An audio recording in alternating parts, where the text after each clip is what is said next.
Hi, I'm Dr. Krista Grencevich, Program Manager with National History Day. This video explores some issues you, a student, might encounter regarding what terms to use and avoid using while doing primary source historical research. As you may hear often from your teachers, everything has a history, and that includes language. Making choices about language can be really challenging, and we've created this video to help address that. On the one hand, the language used in a primary source might be important evidence to help you understand conditions in the past or the perspective of a writer. On the other hand, repeating outdated or offensive language you encounter in primary sources in your writing can detract attention from your argument and might offend readers in ways you don't intend.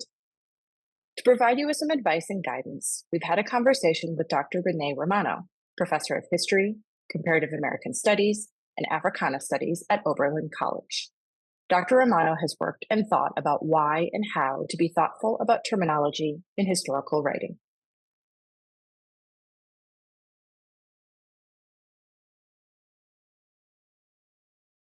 A really powerful example of language having power was in the aftermath of a major hurricane in the early 2000s, and everyone in New Orleans was really struggling to find food. There was two newspaper pictures. One showed a young Black man carrying groceries away from a grocery store and described him as a looter. Another showed a white couple carrying groceries away from a grocery store and said they were carrying food, right? This is an example where language is perpetuating stereotypes, associating African Americans with being criminals, when we see the exact same behavior, people surviving a storm, being described in two very different ways.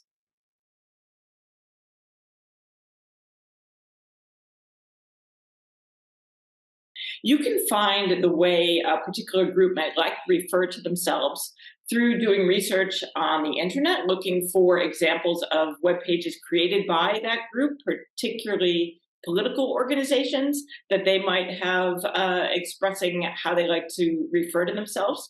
You can always ask a teacher. You can also look at media, and particularly reputable news sources. So New York Times, the Wall Street Journal, those organizations will have style guides that are what they use to determine what is the appropriate or most respectable language to use when referring to different groups. And it's also important to remember that there may be multiple terms that are considered fine, right? Or that even within a group, there might be some differences or disagreements. So Indigenous versus Indian versus Native American, there might be different terminology there that would be acceptable for different people within that large category.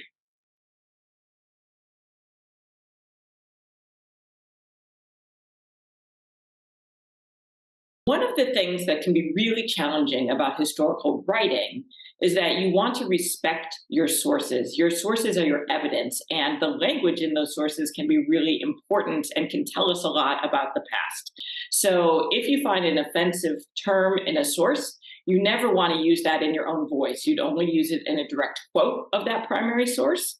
In your own voice, you would use other terminology. But if you do feel you need to quote it, you should acknowledge that that's offensive in a footnote, in the text. You want to make your reader aware that you know that this language was being used to do harm. This language was being used to stigmatize, to degrade, to put another people in a place that was, to do some kind of violence against them. So you want to communicate, make sure you're aware of that. But in general, if you can avoid using that language while still being truthful to analyzing your sources, that's generally the path you want to take.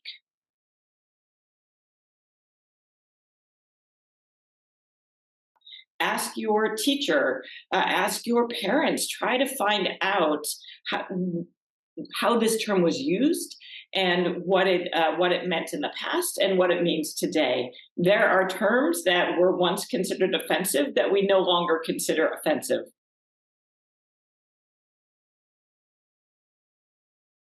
We all make mistakes. Language is complicated. There's a lot here you might not know. There's a gray areas too. And so I think the key thing is to learn from your mistakes, to know that you are being attentive and being thoughtful and taking care. And if you find somebody who says this term is not okay to use, find out why, and then edit your writing. Right, writing is an editing process. Right, we always are all editing, so it's completely okay to make a mistake. We're all going to do it as long as you really try to learn from it and then correct it.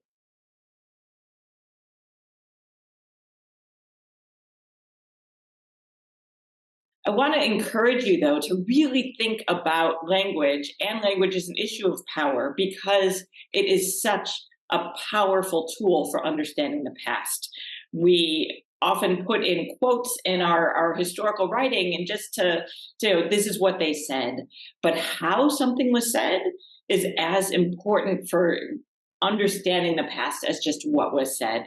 So when you are looking at rhetoric, when you are looking at a primary source, you really can learn so much based on the terminology that was used, the verbs, the who's being addressed, the descriptions of people. So I encourage you, even if you're not using that terminology in your paper, right, you're finding that terminology is offensive, you want to learn from it. You want to use it as a window into the past, into understanding someone's beliefs, behaviors, attitudes, ideas, because it is one of the best windows we have into the past.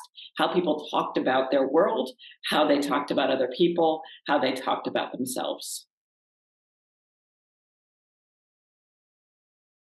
Historian Dr. Renee Romano has helped us to understand how to approach proper terminology when doing historical primary source research.